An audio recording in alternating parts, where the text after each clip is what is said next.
Welcome to Manage to Engage, the podcast from clearandopen.com. Dedicated to the evolution of you, because businesses grow when people do. Serving leaders, managers, and people who will be, helping you reach excellence in your work and achieve your personal goals at the same time. Sign up for the free course at clearandopen.com.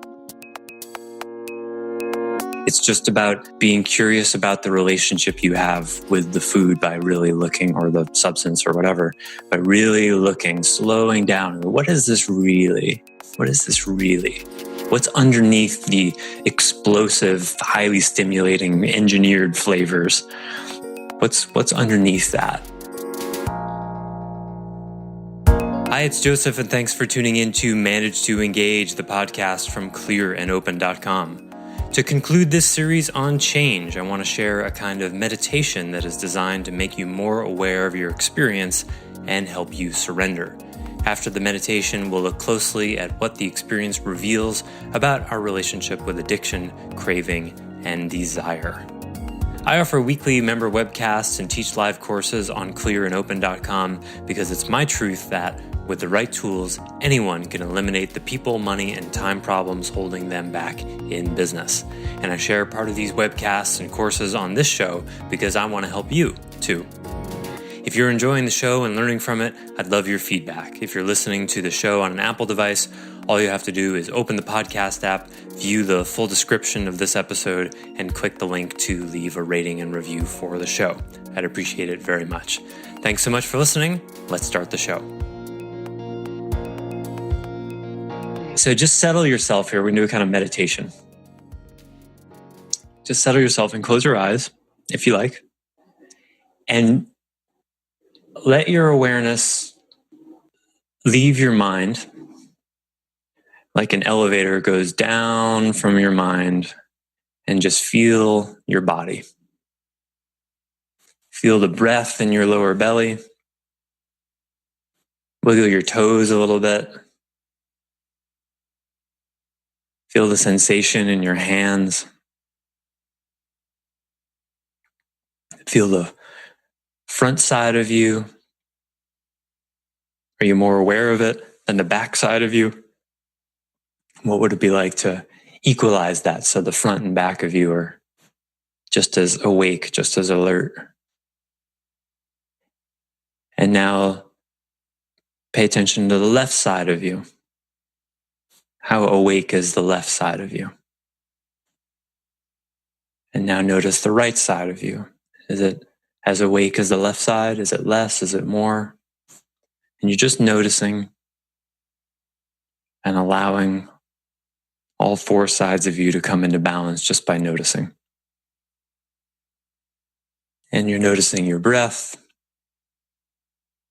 not changing it. You're just noticing it. And notice that it's not so much that you breathe when you just allow it to happen. Notice that the breathing actually breathes you. Just allow for that. That you can give your breath over. That it doesn't need you to control it. It will just happen. And you have the ability to give yourself over to that. To give over that control. Who or what is breathing? If not you. Where is that coming from, that impulse? Now allow your awareness to move to the substance that you brought today. Just allowing it to occupy your awareness. And notice what you notice. What's the first reaction? Is there desire? Is there repulsion? Is there a sense of well-being around it? Is there consternation around it? And let yourself feel the desire you have for it. Let that desire be okay. And notice what that does in your body. Does your mouth start to water a little bit? Does your heart rate increase? Does your breathing change? You feel more or less centered when you allow yourself to feel the desire for it. What's the story in you about this thing? About how it will make you feel, what it will give you, what you will have? What's the story? And then ask yourself, is it true? Remember your awareness of your breath again. Allow yourself to be breathed. Now, if you want to, and if you're ready, I invite you to open your eyes and take whatever that thing is and have a little bit of it. But do it with the same amount of awareness you have now, so that you're really aware of every moment, every bite, every sip, how you feel as it's coming toward your lips. It's a deeper kind of listening and experiencing of the thing, so you're really getting at what actually is operating. And then maybe we'll talk about it a little bit. Take your time and I'll allow for the experience to be multi-layered. It can be obviously a part of you that likes it very much, but maybe taste underneath that as well. What else is going on? Jamie made short work of that cake pop. Anybody want to share what's going on for them? When you asked before I ate it of what story I was telling, it was literally like the best advertisement ever for a product. Like, I saw you laughing. I was wondering what was going on. In my head was like this, I'd like to give the world a Coke moment. Like, I'm going to eat this cake pop. And there'll be world peace. And there'll be literally world peace because of me. Not just world peace, but because of what I've done, it's world peace. Wow. Like this beautiful moment. Wow. When I eat this cake pop. Wow. I mean, so that's not just world peace. That's world peace and an immense achievement, a heroic achievement. Yeah. And that's all in a cake pop. Yeah. Yeah.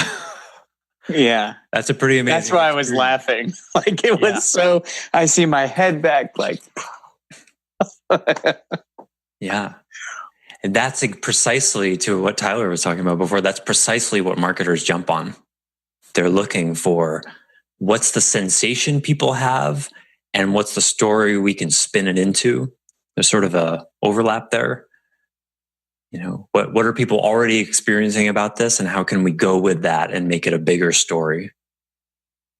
And that cake pop actually was really, really good. Like now I'm still looking around and there's no world peace, but it felt really good to eat. But I know the duality in that is an hour later, I know it didn't help me get to where I want to be. Mm-hmm. It actually held me back. And that's so later on, I will easily fall into shame for being told to eat a little bit and willfully running and eating the whole thing. Oh, well, I mean, it's just a cake pop. I mean, or eating it at all. It's a single serving thing. But I wanted to ask you, were you experiencing desire for it? Yeah, the second I brought that into my awareness, there's actually at the base of my tongue, I could taste it. And there's that, right back here, that feeling of like, oh, you have to totally eat that right now. Yeah, completely. Now, where is the desire now? In trying to find another one. I have an desire is amazing still there. capacity for cakes and pops, and also Pepsi. So the desire is still there, and it's wanting the next one. Yeah, I joke about that, but has some of the desire subsided? So I think some of the, I can still, that right back here is still there. It's a thirst for it. And that's been like, we had another basket come in, and this time it was small, shipped right to me from a partner that I work with. And in there were these gummy watermelons. And I realized as I was eating those, after my desire is gone for them, I still finished the bag. So that I was actually aware of as I'm eating them going, oh, this one's really good. Oh, this one's really good. Oh, I'm hitting my sugar limit. I don't really feel too well. I got to close this bag and throw it to a part of the car I can't reach while I'm driving. And I literally did that. Closed up the bag and I threw it as far away as I could, which now I'm remembering I need to get that off the back deck of my car. Yes. Because those will be good right now. But there's a little bit of the desire for it. Especially I missed breakfast this morning. So well, that definitely will add to that. Well, we're going to come back to desire in a minute or two, maybe. Anyone else want to share about any part of the experience? What was remarkable to you? So I was almost in tears after eating my food. Really? What is it? It's my mom's comfort that I desire in my life. And it's always been my biggest fear is losing my mom. And she's from Texas. And when we were young, she used to always make salsa for us. Oh, right. Chips and salsa. And so this is, I'd never put the two together. Wow. That my eating chips and salsa is a way of having that comfort of my mom. Wow. I mean, it tastes awesome too. I probably have an inherited genetic thing for it. Yep. Because I never see my dad eat it. It is so strongly something my mom would do for me. And so I still do it for myself as a substitute for, not having her close to me. Wow. I have no words. That's profound, Teen. Yeah. And I didn't realize that till today. Congratulations. Yeah. That's the kind of thing that is available to anyone who just slows down the videotape of their experience and looks. And it may not happen the first time. I mean, that was really dramatic and awesome, Teen. Cool. Yeah. And it may not happen the first time. I was not expecting that at all. Yeah. That's the best thing to do. You go in with no expectations and then you're open to the experience and anything can happen. And if it doesn't happen the first time with you, maybe it'll happen the 10th time. It's just about being curious about the relationship you have with the food by really looking, or the substance or whatever, but really looking, slowing down. What is this really? What is this really? What's underneath the explosive, highly stimulating, engineered flavors? What's underneath that? When I really taste into chocolate on a deep essential level, I don't like the way it tastes. And when I'm eating chocolate, that's a part of my experience I'm ignoring. But when I really taste into it, really focus, it's strong and bitter and kind of disorienting. Kind of like my mother. Who gave me the addiction. And that was one of the primary ways in which we connected over the love of chocolate. It's probably what I have most in common with her in some ways. My family celebrated everything with food. Good day, ice cream. You got your grades in and they're good. Olive Garden, every, and I do this. I'm like, oh, we had a really great week. Let's go out to eat. Let's go to dessert. Let's eat a cake. Hold on a second. So when you got good grades, did you be rewarded with food? Kind of like there's peace in the world of your house and you're the hero of the moment? Well, I didn't get to experience good grades until I was out of the house. But in other ways, yes. Look at that. That's the moment. Because when you're a kid, the world is your family. And if you did something good, then you're the hero, right? And then that's the reward. Yeah. And we were broke. I mean, I never realized it till I got older, but we didn't have any money until, I got to high school. So it was a treat to be able to go out to eat or to go to that's already a really big deal. Yeah. And so, and saying that, I know all my family, we already know this. Like, it's not, it's not a secret. It's not even something that I've known. It's something we've all even talked about and never done anything. And we celebrated this past weekend, all of us together with food. Interesting. Well, I know we're at time here. I just want to take one more minute and add one more thought here. We could play around with this for hours, but one more thing to notice as you practice with whatever your substance or behavior is to look at the nature of desire when you're starting to feel the craving for the thing. If you really look closely at your experience, what you'll inevitably find is that part of the pleasure of the behavior or the substance, the food, whatever, is not actually in the content of the thing, but it's in the abatement of the desire for the thing, right? You feel a desire, that's the itch. And then the getting it, eating it, doing it, whatever, that's the scratch. And part of the pleasure of that is that the itch is gone. It's like if you scratch an itch, there's a pleasure there, right? But if you scratch a part of your body where there's no itch, it doesn't feel nearly as good. It doesn't have the same kind of dynamic, right? So one of the ways of working with that kind of desire is when you notice the desire, you just sit with the desire and really look at it and ask yourself, what is this desire really? What is it really wanting? You may discover, like Teen did, that the desire is not in the food. It's for love, for connection, for human relations or whatever, or it could be anything. But we project what we really want onto that thing. Then we call it a craving. I want that. My desire is for the chocolate, for the chip, for the cake pop or whatever. And then we eat it. And then the desire is gone. And then we feel better. And then we think it's the thing that made us feel better. But what if it's actually the disappearance of desire that made you feel so much better? Look at that. That's sort of a contextual way of looking at it. Work with your desires slowly. And this, of course, directly improves your ability to mitigate instant gratification.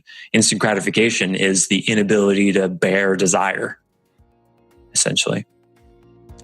But you can strengthen them. It's kind of like a muscle to be able to bear desire. Fasting is great for this. If you've never fasted, I highly recommend it. After about a day and a half, it gets much easier. But the strength you get from moving through that, I'm going to die, I need food, you get something for that. It builds a kind of strength. Thanks for listening to Manage to Engage, the Clear and Open podcast. Join us next week when you'll be a little bit closer to who you're destined to be. Until then, know that Clear and Open is dedicated to the evolution of you because businesses grow when people do. Be sure to visit clearandopen.com for the latest tools, articles, and free resources to help you on your journey. Thanks for listening, and bye for now.